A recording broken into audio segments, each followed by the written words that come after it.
Itu waktu yang benar untuk menjatuhkan talak. Kalau seandainya suami ingin rujuk di masa iddah, maka istri tidak. Bagaimana itu dalam Islam Ustadz membatalkan pembelian? Zikir pagi. Zikir pagi untuk seorang yang lupa. Dan ijazah itu tidak menunjukkan bahwa orang adalah orang yang cerdas luar biasa.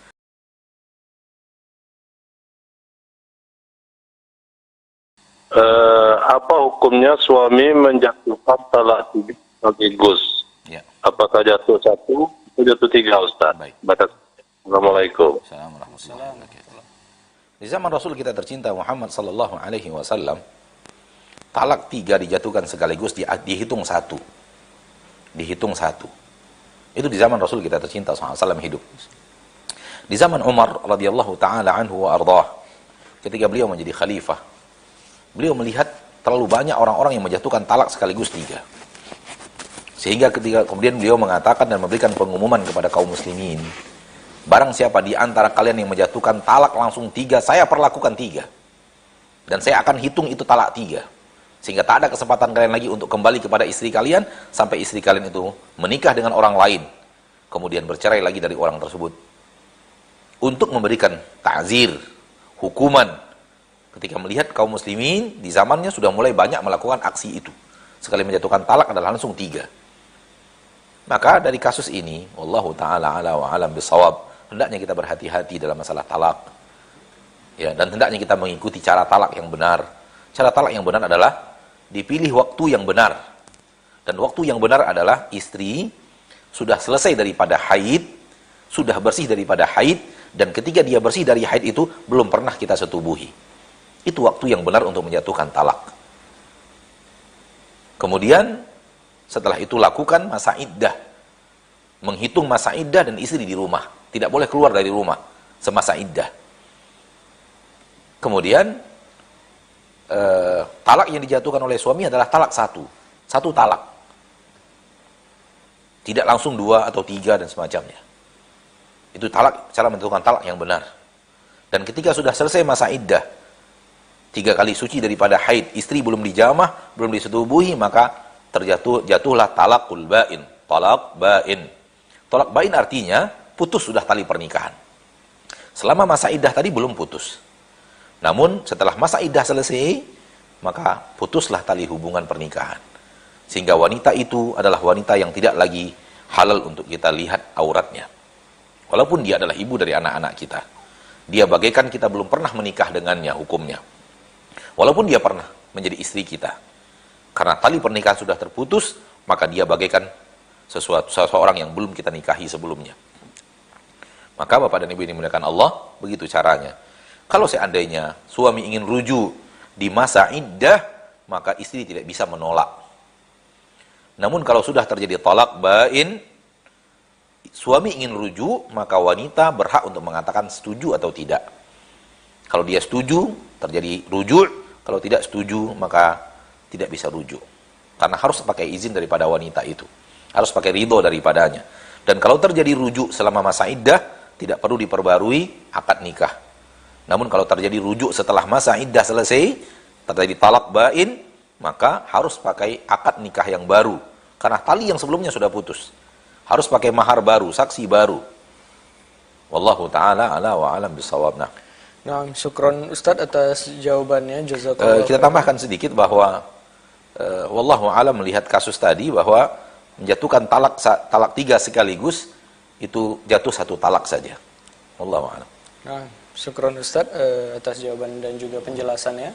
Semoga bisa dimengerti untuk Bapak tadi yang bertanya dan untuk kita semua yang mendengarkan. Baik, selanjutnya kita terima kembali penelpon yang sudah masuk. Ya, halo, assalamualaikum. Waalaikumsalam warahmatullahi wabarakatuh. Ya, dengan Ibu siapa di mana? Dari Ummu Ihsan di Pangandaran. Ummu Ihsan di Pangandaran ya. Ya. Silakan Ibu. Assalamualaikum Ustaz. Waalaikumsalam warahmatullahi wabarakatuh. Apa hukumnya Ustaz jika seorang pembeli membatalkan pesanannya dikarenakan uzur uang yang dipesannya itu dipakai untuk keperluan yang lain dan sudah uzur, maksudnya dibatalkan. Namun ditanya ke penjualnya ridho. Namun bagaimana itu dalam Islam Ustaz membatalkan pembelian? Itu yang pertama Ustaz. Baik, pakai DP. Yang kedua, ada DP berarti? belum Ustadz, belum ada DP, masih persetujuan saja. Baik. Yang kedua Ustadz, apakah dibolehkan jika seorang ibu yang banyak keperluan kegiatannya, ketika dia zikir pagi itu sampai jam 10 Ustadz batas, terkadang lupa urutan-urutannya sambil kerja hingga selesainya sampai pagi Ustadz. Nah, terima kasih Ustadz, jazakallahu khair. Oh, iya. Membatalkan transaksi suatu hal yang dibolehkan. Kenapa tidak? Karena dia transaksi dunia.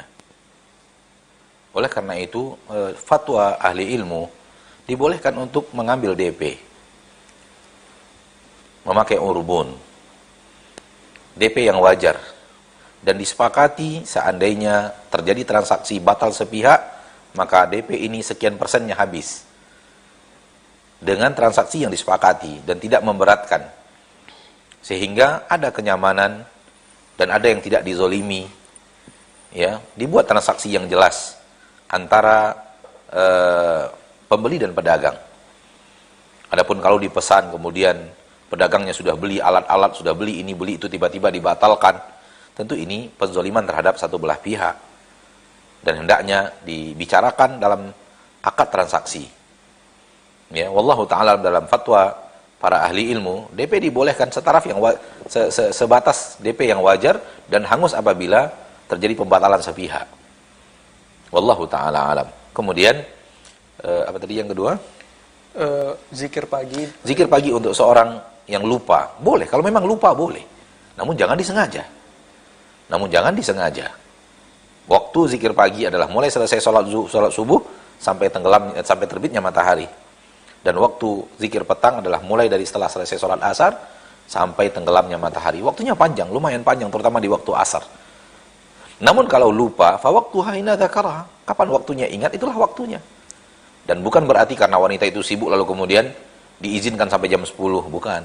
Waktunya sampai tenggelam terbitnya matahari. Ya, wallahu taala alam. Naam, jazakallahu khairan Ustaz atas jawabannya dan juga penjelasannya. Semoga bisa dimengerti untuk ibu yang bertanya dan untuk kita semua yang mendengarkan.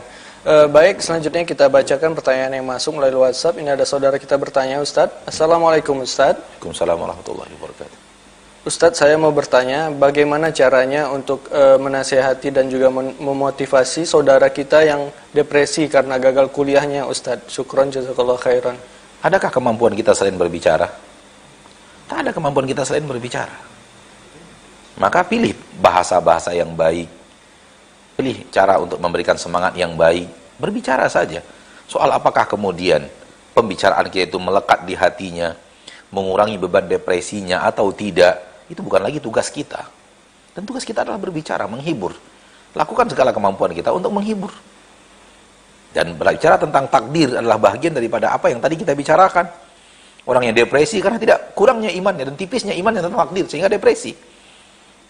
Adapun orang-orang yang beriman dengan takdir seperti yang tadi kita bicarakan tidak akan depresi. Seberat apapun masalah yang dia derita, tidak akan membuat dia depresi mental. Apalagi hanya sekedar gagal ujian, gagal kuliah dan semacamnya. Betapa banyaknya orang tidak tamat SD pun menjadi saudagar kaya. Betapa banyaknya orang yang tidak kuliah pun menjadi orang-orang saudagar kaya. Bahkan yang S2, S3 bekerja dengan dia. Karena kecerdasan tidak tergantung kepada ijazah dan titel. Dan ijazah dan titel tidak menunjukkan bahwa orang adalah orang yang cerdas luar biasa. Kecerdasan datang kepada manusia dengan izin Allah, dengan penciptaannya. Dari lahirnya, dari dia keluar dari rahim ibunya. Orang cerdas adalah orang cerdas. Namun kesempatan di negeri kita ini, orang cerdas untuk kuliah belum tentu bisa. Karena membutuhkan biaya besar. Sementara orang yang kurang kecerdasannya, punya keluarga yang finansialnya cukup untuk mendukung sarana dia untuk kuliah. Media dia untuk kuliah dan semacamnya, bahkan kuliah ke luar negeri mungkin. Ya, adapun orang lebih cerdas daripadanya kekurangan biaya sehingga harus berhenti di sekolah dasar, berhenti di sekolah menengah pertama, berhenti di sekolah atas. Sehingga belum tentu saudaraku.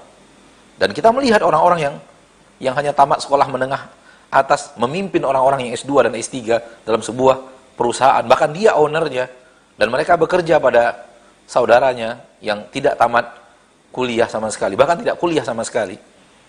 Dan dilihat dari kecerdasan, kepintaran, pengalaman hidup lebih tinggi juga yang tidak kuliah. Jadi tidak mesti, tidak ada hubungannya antara ini dan itu. Oleh karena itu barakallahu fikum, sesungguhnya apa yang tadi kita katakan soal apa tadi? Depresi tentang kuliah tidak mesti, dan hendaklah kita menghibur dengan kekuatan kita menghibur. Ya, pilih kata-kata dan kemampuan kita hanyalah menghibur dia dengan apa yang kita bisa mampu menghiburnya. Dan ilmu tentang takdir adalah ilmu yang bisa membuat manusia tidak seperti yang tadi ditanyakan. Wallahu a'lam bishawab. Nah,